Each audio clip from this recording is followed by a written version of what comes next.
first thing Noah Barrett noticed was the silence inside the hill.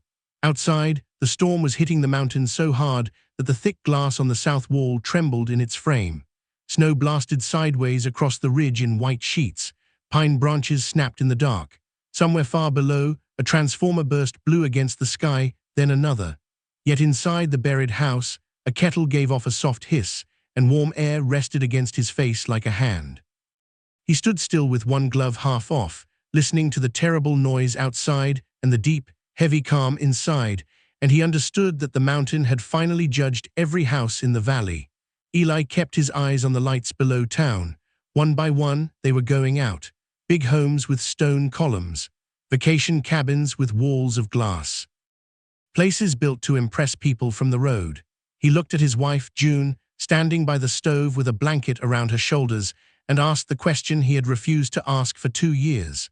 When the cold reached them, how many would remember the fools on the ridge? Back in April of 2017, nobody in Pine Hollow thought Eli Barrett was buying land to build a home. They thought he was making a mistake. The parcel sat on the north shoulder of Raven Ridge, half rock, half clay, with hardly any flat ground and too little winter sun for most builders to bother with it. Local agents called it a dead lot. The slope was bad. Access was hard. The wind gathered there before dropping into town. If a man wanted a scenic mountain property, he bought lower down where the road was kinder and the valley view looked good from a deck. Eli bought the bad land anyway. He signed the deed in the county office while Vernon Pike, chairman of the local improvement board, leaned back in his chair and watched him with open amusement. Vernon was the kind of man who treated his own opinion like law. He wore clean boots that had never seen a mud trench and a pressed western vest that made him look more ranch-themed than ranch-raised. He tapped the survey papers and said the ridge had beaten better men than Eli. Eli only nodded. He was 46, broad-shouldered, slow-spoken, and built like a man who knew how much labor cost because he had paid for it in his own back. Years earlier he had worked structural design in Denver, then watched contracts vanish after the crash. Since then he trusted load, pressure, slope, and whether more than he trusted markets, boards, or polished promises. He did not want a show house. He wanted a house that could survive. June was waiting outside in their old pickup when he came back. She had a pencil tucked behind one ear and paint on her sleeve from sign work she had been doing in town for extra money. She studied his face and asked if Vernon had laughed. Eli put the envelope on the seat and said that Vernon had done more than laugh. June smiled without much surprise. She told him to let the town laugh while it still could. Most of them paid a fortune to heat houses that leaked warmth through every pretty window and decorative beam. When January came, she said, pride would not stop a draft. Their plan sounded ugly to people who cared more about looks than physics. Eli was not going to set a timber house on top of the ridge. He was going to cut into the mountain and bury most of the structure inside it. The rear and side walls would be made from used tires packed tight with dirt until each one became a heavy block of earth and rubber. Those walls would hold steady temperature from the ground around them. The front of the house, facing south, would use thick glass to catch low winter sunlight. The floor and walls inside would absorb the heat during the day and return it after dark. It was not magic. It was mass, insulation, angle, and patience. In Pine Hollow, that sounded close enough to madness. The permit hearing turned mean before Eli had even set his drawings on the table. People did not object because the house was unsafe. They objected because they did not want to imagine it from their porch. A retired couple from lower on the ridge said it would hurt values. A man with a second home near the creek said tire walls were garbage construction. Vernon Pike asked if the county was now in the business of approving cave dens for mountain hermits. Eli hated speaking in rooms full of people, but when he stood, he spoke clearly. The design met code. The drainage had been calculated. The load paths had been stamped by licensed engineers. The house would be more fire-resistant than the CDN glass builds the town kept approving. It would hold heat longer in outage conditions. It would need less fuel in winter. It would be safer. That last word made several people laugh. Vernon saw his chance and pushed for extra review. Soil report, slope report, water runoff study, freeze-thaw assessment. It was legal. It was also expensive. The message was plain enough. If they could not stop him outright, they would bleed him until he stopped himself. That night, Eli sat at the folding table in their rented trailer with all the numbers spread out in front of him. June cooked beans on the stove and watched him from across the room. He finally told her what he had been avoiding. Extra studies might finish them before they ever broke ground. June walked over, set down the spoon, and put both hands flat on the table over the papers. She asked him one thing: did he still trust the design? Eli said yes. Then she told him the rest was pain, not doubt. Pain could be worked through, doubt could not, so they paid for the reports. Every test came back clean. By June they had permission to build, but they had lost time and cash. The mountain was already hard with summer heat. Eli rented a machine for 1 week and cut the rough opening into the slope. After that, there was no money left for a full crew. He and June kept going mostly by hand: shovel, pick, wheelbarrow, sledge. Soon they became a local joke. Cars slowed on the service road just to stare. Teenagers parked above the site and watched them work while drinking canned beer. More than once, somebody shouted down and asked if the moles had found daylight yet. Eli ignored them. June did not always ignore them. Once she stood on a stack of filled dirt with her face red from heat and told 3 boys in a truck that if they had strength left for laughing, they had strength left for carrying stone. The boys drove off to more comfortable entertainment. The hardest work was the tire wall. Eli needed hundreds of them. Each tire had to be set in place, filled with moist dirt, and hammered until tight and dense. The work was slow enough when the ground gave them decent fill. It became brutal when they hit sections of broken granite and clay that had to be chopped loose and screened by hand. Dust got into their hair, their mouths, and their sheets at night. Their hands became so rough that even soap strung. Late one afternoon in July, June went down without warning. The heat on the slope had turned ugly. No cloud cover, no wind, the kind of still mountain afternoon that cooks the ground and throws it back in your face. Eli was setting a timber brace when he heard the hammer stop. He turned and saw June stagger 2 steps, then fold onto the dirt beside the second course of tires. He was down the slope in seconds. Her skin felt wrong, too hot and too pale at the same time. He carried her to the shade of a scrub pine near the access road, poured water over a bandana, and held it at the back of her neck. She opened her eyes after a minute and tried to joke that the mountain had won a round. Eli was in no mood for jokes. He told her they were done for the day. June looked past him at the unfinished wall and said they were already behind on the roof schedule. If the shell did not get closed before early cold, everything would get harder. Eli snapped that no house was worth burying her for. She waited for him to settle, then said something that made him stop. The deer had started growing heavy coats too soon. The squirrels were gathering high and early. The birds had changed their movement on the ridge. She had been noticing it for days. Something rough was coming fast, maybe months ahead of what people expected. Eli would have dismissed that from anyone else. From June, he did not. She had grown up around weather that punished careless people. She watched animals the way some men watched barometers. They rested 1 hour, then they went back to work. By September, the buried shell finally took shape. The rear wall was done. Waterproofing went over it in black layers. Soil went back against the mountain side. Reclaimed timber beams from an old mining shed were lifted into place for the roof. The south wall frame went up, and the glass order nearly emptied their account. They ate cheap, slept little, and measured every remaining dollar. Still, when the first cold evening came and the half-finished shelter held the day's warmth longer than the trailer ever had, June stood in the middle of the dirt floor, closed her eyes, and smiled. She said the hill was already beginning to keep its promises. By the time the first frost touched Raven Ridge, Eli Barrett had exactly $300 left in the bank. The house was standing, but only barely alive as a system. The buried walls were sealed. The timber roof held the weight of soil above it. The south-facing glass had been installed, catching the low autumn sun and throwing long bands of light across the packed earth floor. But a house like this was not finished when the roof went on. It only worked when the whole machine worked together.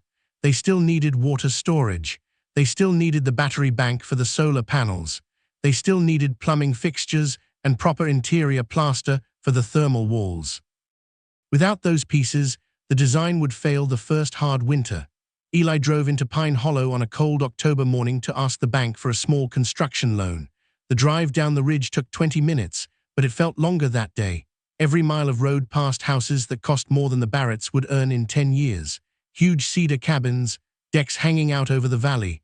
windows that ran floor to ceiling, homes that looked beautiful in real estate photos. Homes that bled heat like open wounds. The bank sat in the center of town, beside the grocery store and the hardware shop. Eli stepped inside, carrying his folder of plans and receipts. The loan officer, Martin Doyle, recognized him immediately. They had played cards together a few times at the volunteer fire hall. Martin's smile faded when he saw the paperwork.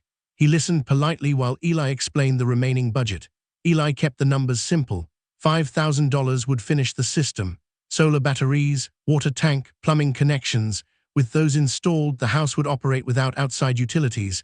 Martin typed quietly at his computer. Finally, he leaned back in his chair. He said the problem was not Eli. The problem was the house. The appraiser had already driven up the ridge the week before. According to the bank's file, the structure could not be compared to anything else in the county. There were no similar homes for resale value. If Eli defaulted, the bank would not know how to sell it. Martin looked genuinely uncomfortable as he spoke. He told Eli the official valuation listed the property as undeveloped land. Eli stared at him. He asked how a building with walls, roof beams, glass, and insulation could be called undeveloped land. Martin spread his hands helplessly. He said buyers wanted houses that looked like houses. Eli walked out of the bank without another word. Outside, the wind was already colder than it had been the week before. Autumn in the mountains could change fast. He stood on the sidewalk staring at the street, wondering if he had dragged June into something foolish. Then he heard laughter. Vernon Pike stood outside the coffee shop with two men from the town council. They held paper cups and wore the relaxed confidence of people who believed the world was arranged for their comfort. Vernon noticed Eli and lifted his eyebrows. He asked loudly if the mountain mole had come down for supplies. Eli kept walking. Vernon followed him a few steps. He said he had heard rumors the Barrett project was running out of money. If that was true, the improvement board might be willing to buy the ridge lot.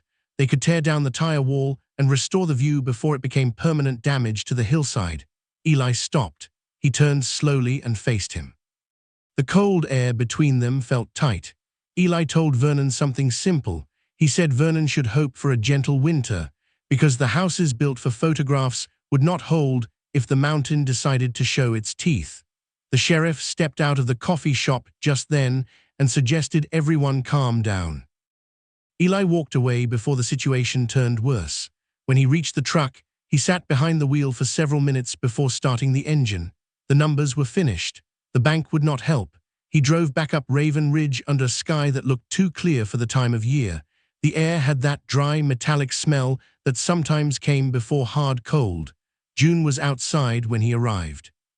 She was kneeling beside the greenhouse section along the south wall, arranging soil beds where winter greens would grow once the house began storing heat properly. She saw his face and understood immediately. No loan. Eli nodded. For a moment, neither of them spoke. Then June walked into the bedroom space and came back holding a small velvet box. Inside was her grandmother's ring. It held a deep blue stone set in worn silver. June placed it in Eli's hand before he could protest. She told him the house was the future they were building. The ring was part of the past. He refused at first. June insisted. 2 days later, Eli drove to Denver and sold it. The money bought exactly what they needed: a large water tank, solar batteries, charge controllers, enough wiring to finish the power system. They worked late into the nights installing everything themselves. By mid-October, the house finally behaved the way Eli had promised it would. When the sun hit the glass wall, the slate floor absorbed the warmth. The packed earth in the tire walls stored it like a giant battery. When darkness fell, the temperature dropped slowly instead of instantly the way it did in normal homes. The first light snow arrived on October 15th. People in Pine Hollow laughed about it on the local radio station. Early flakes happened sometimes in the mountains. The snow melted after 2 days. Then the weather began acting strange. The birds disappeared from the ridge. The wind stopped moving. Even the highway traffic sounded quieter in the valley below. One evening, June stood in the greenhouse hallway staring at the barometer mounted on the wall. The needle had dropped farther than Eli had ever seen. He tapped the glass to make sure it was not stuck. It was not stuck. June told him to turn on the emergency radio. Static crackled through the speaker until a voice broke through. The broadcast did not sound calm. Meteorologists were tracking a massive Arctic system collapsing south across the Rockies. Pressure levels were falling rapidly. The storm forming behind it could create hurricane-force wind combined with deep snow. Temperatures could drop below 40 degrees under zero within a single night. The announcer repeated the warning 3 times. Eli and June looked at each other. Neither one said what they were thinking. Instead, June began making a list. Rice, beans, medical supplies. Fuel for the small backup stove. Ammunition. Eli raised his eyebrows at the last item. June explained quietly that desperate people sometimes forgot their manners when heat disappeared. He left immediately. Pine Hollow looked perfectly normal when he reached town. Cars rolled through the main street. Families carried groceries. Vernon Pike supervised a crew hanging winter lights across the road as if the coming season would behave politely.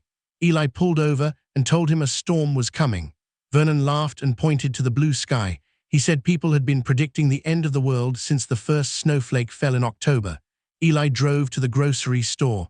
Nobody was panic buying. Shelves were full. He filled the truck with rice, beans, canned food, and medical supplies until the suspension sagged under the weight. When he stepped outside again, the sky had turned the color of bruised steel. The wind began rising in sudden violent bursts. The temperature on the truck dashboard dropped 12 degrees in less than 15 minutes. The storm had arrived earlier than even the warning predicted. Eli drove for the ridge immediately. Halfway up the mountain, the rain turned into ice. Not soft snow, hard pellets that struck the windshield like thrown gravel. The wind slammed the truck sideways once, forcing him to fight the wheel to stay on the road. By the time he reached the final mile of switchbacks, the wipers had frozen solid to the glass. He drove the rest of the climb with his head out the window, squinting through stinging ice as the storm swallowed the mountain behind him. When the dark mound of the Barrett house finally appeared against the slope, relief hit him so hard he almost laughed. June opened the steel door just long enough to pull him inside. The moment the door shut, the sound of the storm vanished. Inside the house, the air was calm, warm, steady. Outside, Raven Ridge had begun its worst winter in living memory. The moment the steel door sealed shut behind Eli, the storm disappeared as if someone had slammed a lid over the world. Outside, the wind roared like a freight train grinding across the ridge. Inside, the Barrett house held its quiet like a cave beneath a river. Eli leaned against the mudroom wall, breathing hard. Ice clung to his beard and eyebrows. His coat felt stiff where frozen sleet had hardened into crust. June brushed the ice from his shoulders and pushed a mug of hot broth into his hands. Temperature, she asked. Eli looked at the digital gauge on the wall. Inside, temperature, 68 degrees. Outside, temperature, 6 degrees, and falling. Fast, Eli said quietly. They moved without talking after that. When a storm like this arrived, the time for discussion ended. Everything became routine. They hauled the sacks of rice and beans inside through the airlock. Every jug in the house was filled with water. The battery system was checked twice. Solar charge was still strong from the afternoon sunlight that had soaked into the panels before the clouds closed. By the time darkness arrived, the house was sealed and ready. The glass wall that faced south looked out over Pine Hollow, nearly 1,000 feet below. At first, the town lights burned bright against the rising snow. Street lamps, porch lights, rows of glowing windows. From the ridge, the town looked warm and confident, like a ship sailing safely through the night. June wrapped a blanket around her shoulders and stood beside Eli at the window. "They still think it's just another storm," she said softly. Eli watched the lights carefully. The wind outside had begun to scream harder, not gusting anymore, screaming. At 6:20 p.m., the first blue flash lit the valley. A transformer exploded near the school. 10 seconds later, another one burst along the highway. Then another. The electrical grid fought the sudden load of thousands of heaters switching on as temperatures collapsed. Each explosion sent sparks across the dark sky like distant lightning. The lights flickered. Half the town vanished into darkness. Then the rest followed. Within minutes, Pine Hollow was nothing but a scattered handful of moving headlights and flashlight beams. June watched the valley in silence. "The power's gone," she whispered. Eli nodded. "And it won't be back tonight." The storm intensified through the evening. Snow did not fall gently from the sky. It blasted sideways like sand driven by a giant fan. The buried walls of the house absorbed the noise so well that only a distant rumble reached the living room. But the radio told a different story. Eli sat beside the emergency scanner while June stirred a pot of rice soup on the stove. Voices crackled across the channel, deputies sliding off icy roads, cars abandoned along the highway. Emergency calls piling up faster than dispatch could answer. By midnight, the outside temperature dropped past 20 below. The wind continued climbing, the scanner filled with desperation. One caller reported windows cracking in a hillside mansion. Another said the furnace in a large rental lodge had failed. Someone else reported pipes bursting across entire neighborhoods. Then came a call that made Eli sit forward. A woman's voice struggled through the static. She was elderly and alone. Her oxygen machine had died when the power went out. Her address was a house 3 miles down the ridge. Eli recognized the name, Mrs. Talbot. She had spoken loudly against his building permit months earlier.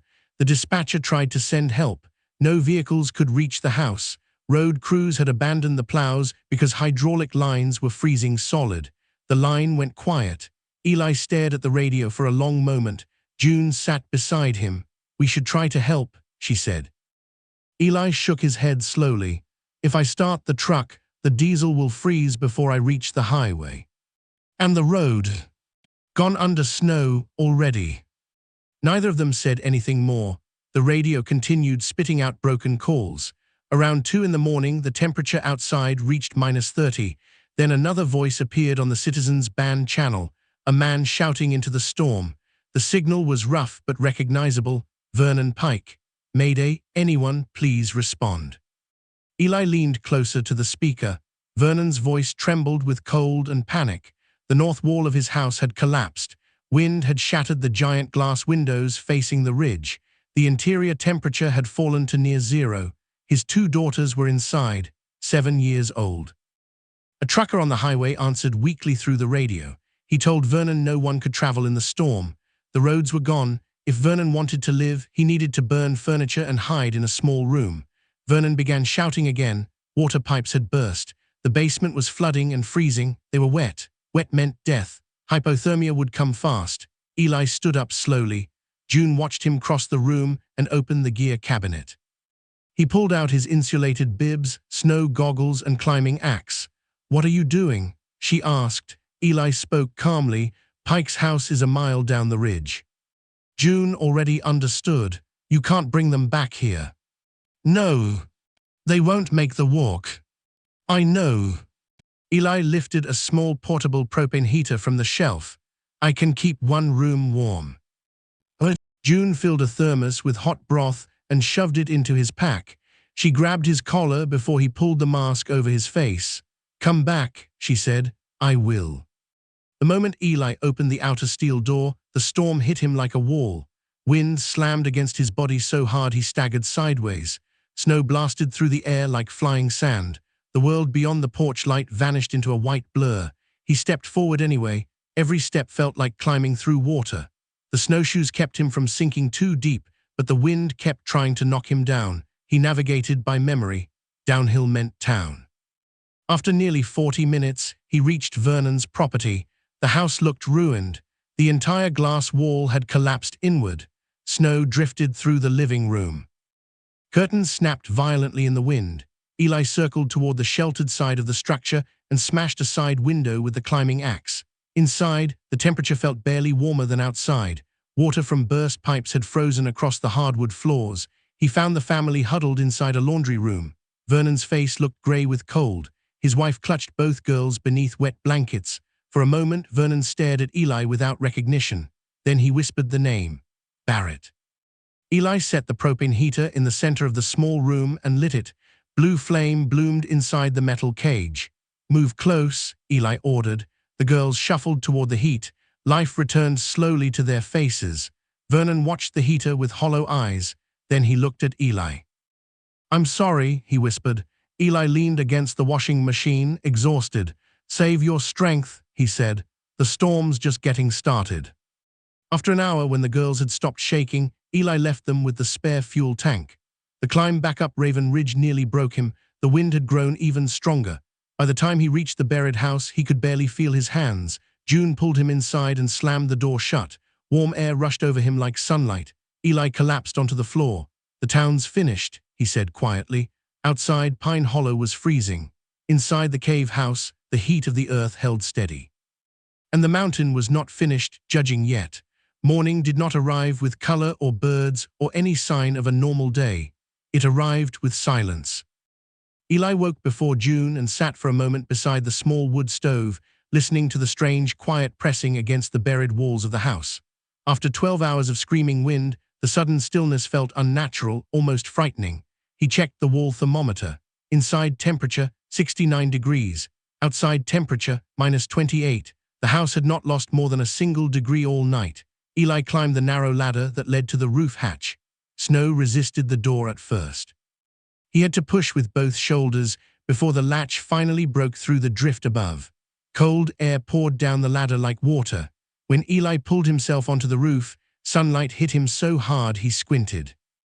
The sky above Raven Ridge was perfectly clear, an impossible blue after the violence of the night. The world below was buried. Trees stood frozen under thick armor of ice. The road that twisted down the ridge had vanished beneath waist-deep snow.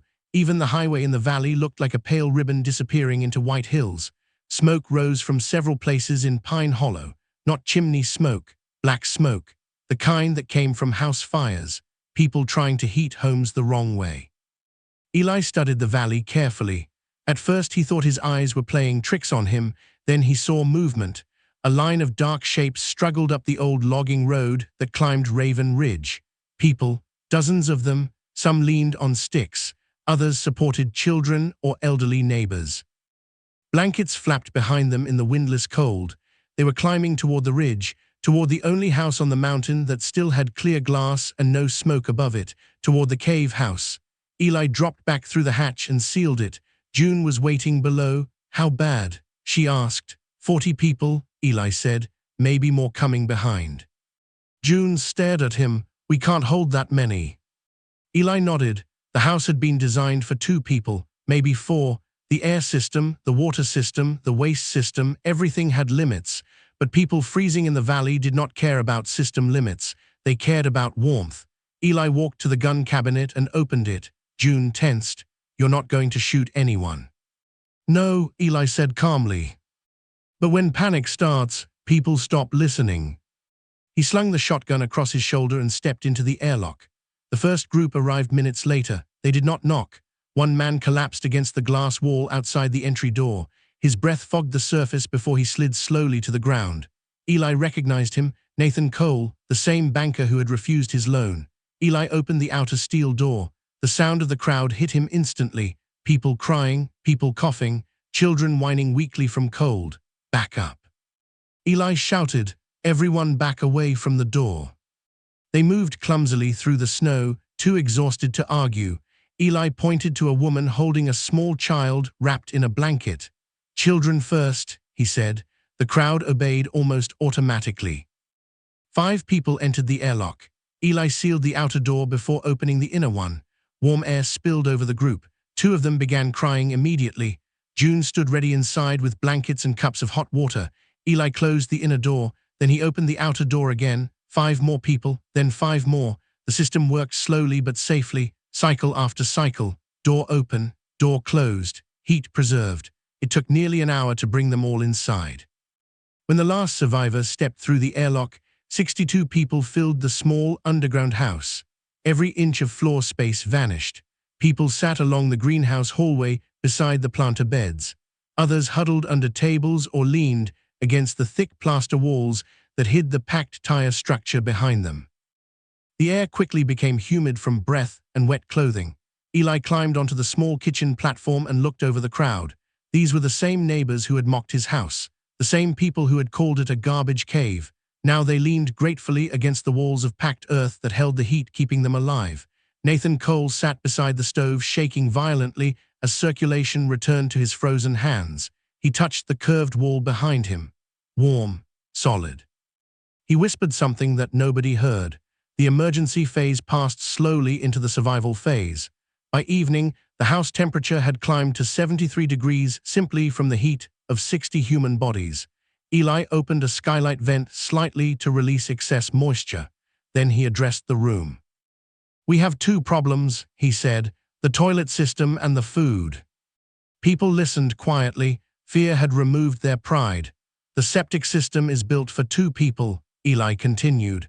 If 60 people use it normally, it will fail and sewage will flood the house. A murmur ran through the crowd. Eli raised a hand. We use the compost buckets. A woman near the back groaned. June stepped forward. You want to know what's worse than that? She said calmly, disease. Silence followed. The room accepted the rule. Then came the food discussion. June stood beside the pantry shelves with a notebook. Rice and beans, she said. That's what we have. She explained the numbers slowly. Enough food for 2 people would not last long with 60. 2 small meals per day, she said. No more. A man near the stove stood up. Nathan Cole. He pulled out his wallet and began removing cash. I can pay, he said weakly, $5,000 for a private supply. The room froze. Eli stepped down from the platform. He took the stack of money from Nathan's hand. Then he walked to the wood stove. He pushed several bills into the flames. They curled and blackened instantly.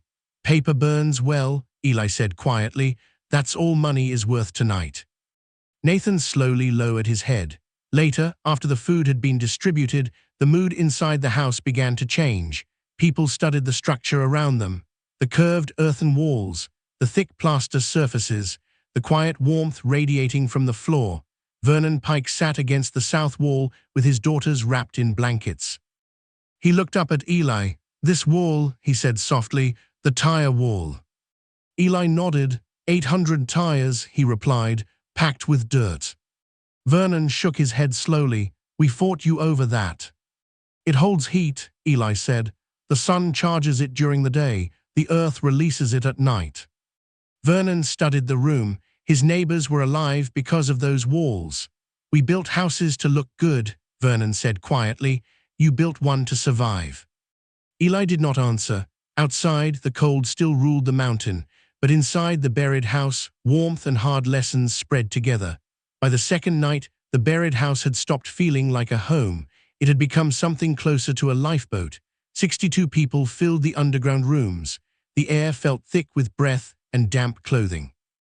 The greenhouse hallway smelled of wet soil and human sweat instead of basil and mint. Every time someone shifted position on the floor, another person had to move with them. Yet the temperature inside still held steady. The thick walls of earth did not care how many bodies leaned against them. The thermal mass continued releasing warmth gathered from the weak winter sun. Outside, the cold refused to loosen its grip. The thermometer beyond the glass still hovered around -35. Eli moved quietly through the crowded room long after most people had fallen asleep. He checked the battery levels. He checked the vents. He checked the moisture collecting near the skylight openings. June sat near the stove stirring another pot of rice soup. She looked exhausted but steady. How long? She asked quietly. Eli knew what she meant. If rescue comes tomorrow, he said, we're fine. And if it does? He looked at the pantry shelves. Then we start getting creative. Morning brought a new problem, the first fight.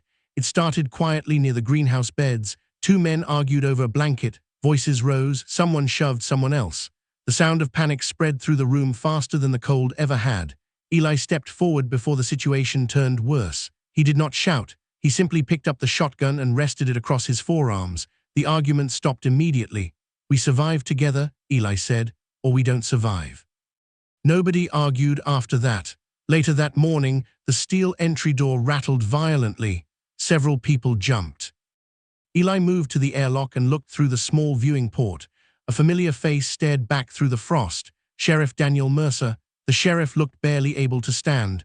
Snow crusted his beard and shoulders. Behind him stood another man wrapped in a thick coat.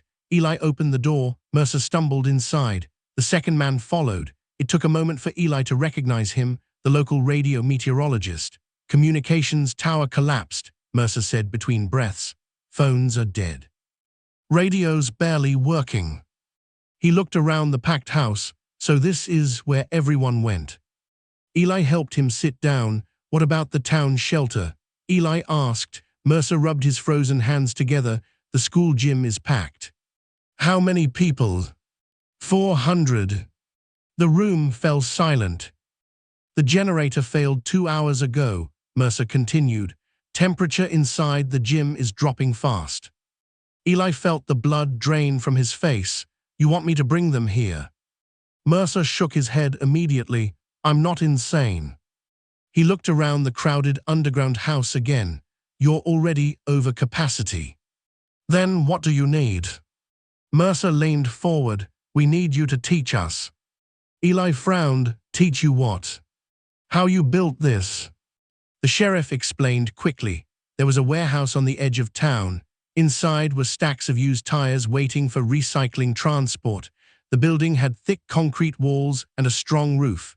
400 people were already there trying to stay warm, but the building had no insulation, no heat system. Nothing to stop the cold from creeping in. Mercer looked directly at Eli. If we can build even a crude thermal wall inside that building, we might keep enough heat from escaping to survive. Eli stared at him. That kind of wall takes months. Mercer nodded. We have 400 people. June looked up from the stove. 400 desperate people meant something different. It meant labor. Eli slowly stood. He looked around the crowded house. People watched him carefully. You're good with numbers. Eli asked Nathan Cole. Nathan nodded. Water rationing, Eli said. You work with June. Nathan swallowed and nodded again. Eli grabbed his coat. June stepped beside him. You're going back out there. Yes. You'll freeze. Maybe. June placed a scarf around his neck. Then don't. The trip down the ridge felt different from the night before. The storm had passed, but the damage remained. Snow covered everything waist deep. Many homes along the slope looked broken, windows shattered, roofs sagging under ice. Smoke still rose from several places where people had tried to heat their homes with dangerous methods. The warehouse stood near the center of Pine Hollow beside the rail siding. Hundreds of people crowded inside. The air smelled like fear and exhaustion.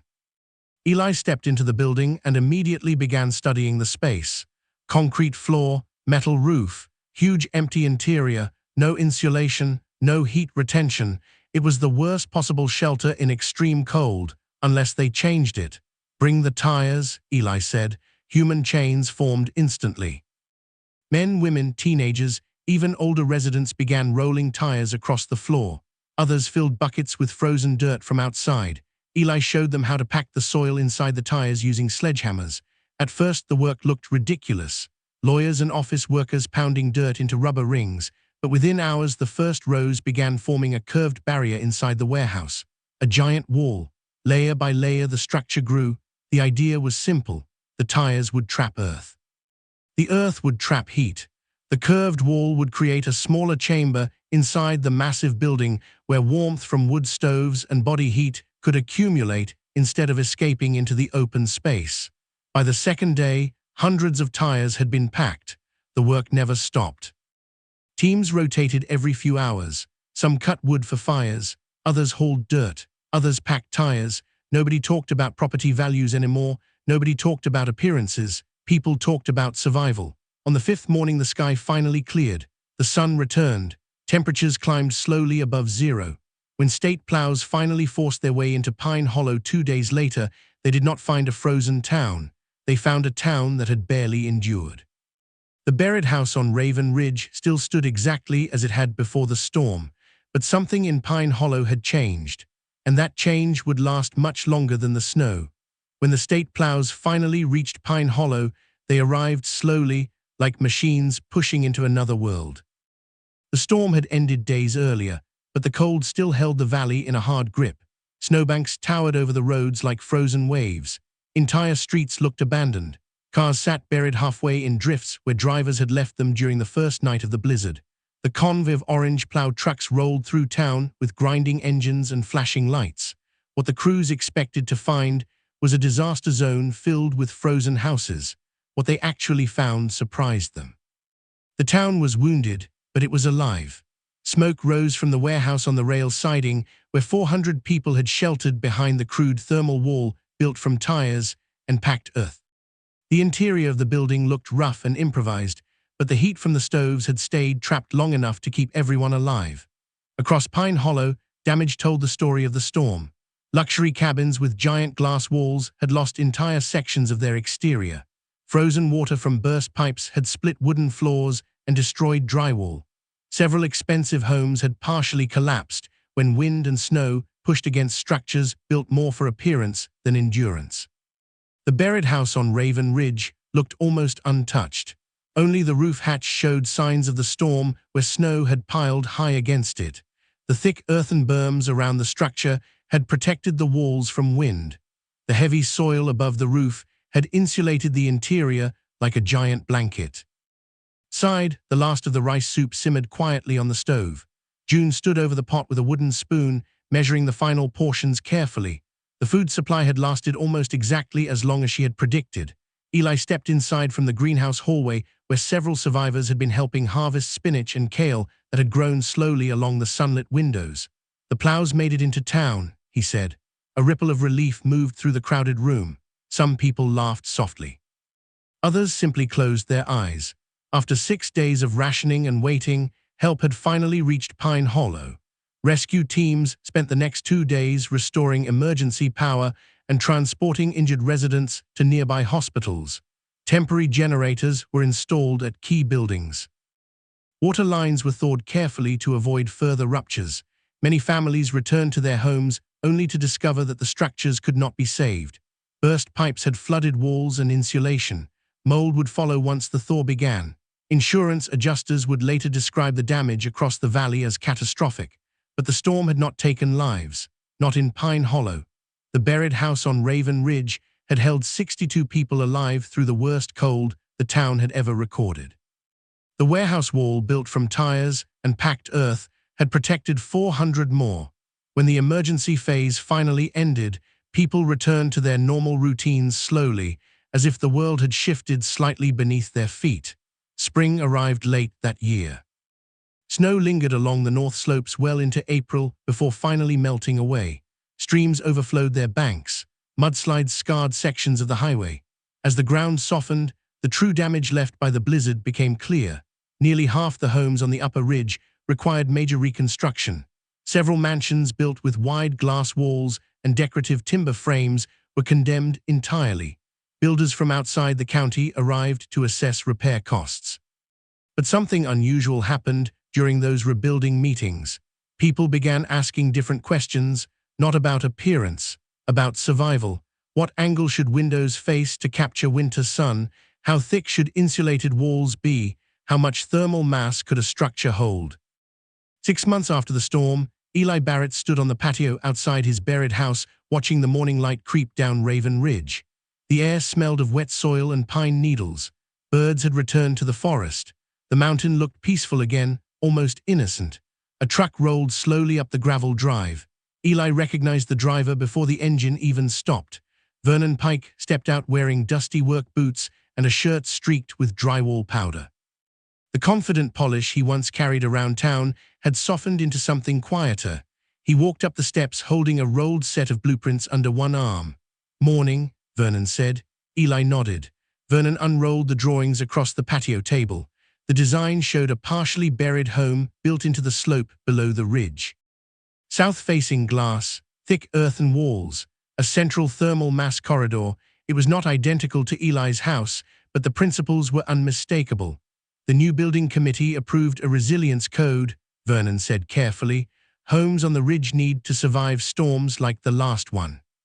Eli studied the plans. "You're building into the hill." Vernon nodded. "I'd like your approval." Eli looked up. "You're asking the man you tried to stop." Vernon gave a tired smile. "Turns out the man I tried to stop knew what he was doing." For a moment neither spoke. Then Vernon reached into his coat pocket and placed a small velvet box on the table. Eli recognized it immediately, June's grandmother's ring. "The town council tracked it down in Denver," Vernon said. "They thought the woman who fed half the valley deserved her family heirloom back." June stepped outside just as Eli opened the box. The sapphire stone caught the morning sunlight. For a moment she could not speak. Eli closed the lid gently and slid the ring back toward her. Then he picked up the pen lying beside Vernon's blueprints. He signed the approval. "Welcome to the ridge," Eli said. Vernon nodded once before rolling up the plans. As his truck disappeared down the road, Eli looked back at the hillside. More survey flags had begun appearing across Raven Ridge. Not for vacation houses, for homes built into the earth, homes designed to survive. The blizzard had done more than bury Pine Hollow under snow. It had buried the illusion that beauty alone could protect a home from nature. The lesson had come from a strange house built into a mountain by a couple everyone once called foolish. But after the winter of that storm, no one in Pine Hollow laughed about the cave house again.